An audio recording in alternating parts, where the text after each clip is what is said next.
शेतकऱ्यांची पूर्ण कर्जमाफी व्हावी यासाठी शेतकऱ्यांच्याबरोबर शेतकऱ्यांचे नेते त्याचबरोबर आमदारही आग्रही होते. काय सांगाल, शेतकऱ्यांची पूर्ण कर्जमाफी होत नाही?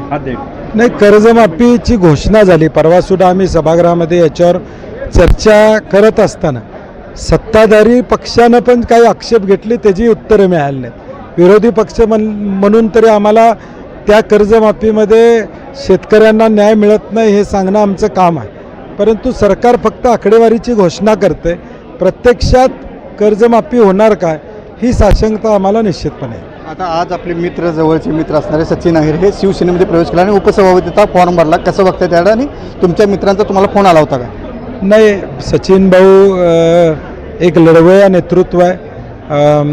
संघटना प्रचंड प्रमाणात महाराष्ट्रामध्ये त्यांच्या संघटना आहेत आणि संघटनात्मक ताकद असणारं एक नेतृत्व आहे. आता काल आम्ही संध्याकाळपर्यंत सभागृहामध्ये होतोच, परंतु काय झालं कसं झालं मला माहीत नाही. परंतु उद्या परत सभागृहात आम्ही जाणारे भेटले तर आम्ही निश्चितपणे विचारू.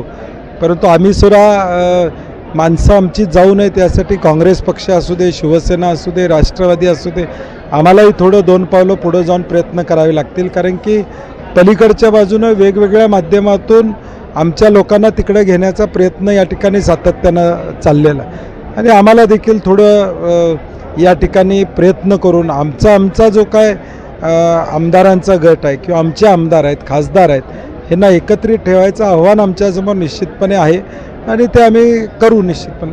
महाविकास आघाडीमध्ये बेबनाव झाला असं वाटतं का? कारण असे एक प्यादे जात आहेत. नाही, महाविकास आघाडीमध्ये बेबनाव नाही आहे. आम्ही महाविकास आघाडी म्हणून उद्धव ठाकरे साहेब, पवार साहेब, हर्षवर्धन सकपाळजी आम्ही सगळे राज्यामध्ये एकत्रितच आहोत. आता खाली कुणी काय निर्णय घेतला आणि त्याचा महाविकास आघाडीवर परिणाम व्हायचं कारण नाही. पक्ष म्हणून कुणी निर्णय घेतलेला नाही. आता वैयक्तिक पातळीवर काही निर्णय होत असतील तर त्याला महाविकास आघाडीमध्ये अडचणी असं म्हणण्याला अर्थ असणार नाही. सर्व नेते एकत्र आले, महाविकास आघाडीमध्ये एक संघ राहण्यासाठीच आम्ही प्रयत्न करू असं सचिन पाटील यांनी सांगितलं. अमरसिंह पाटील, जय महाराष्ट्र, कोल्हापूर.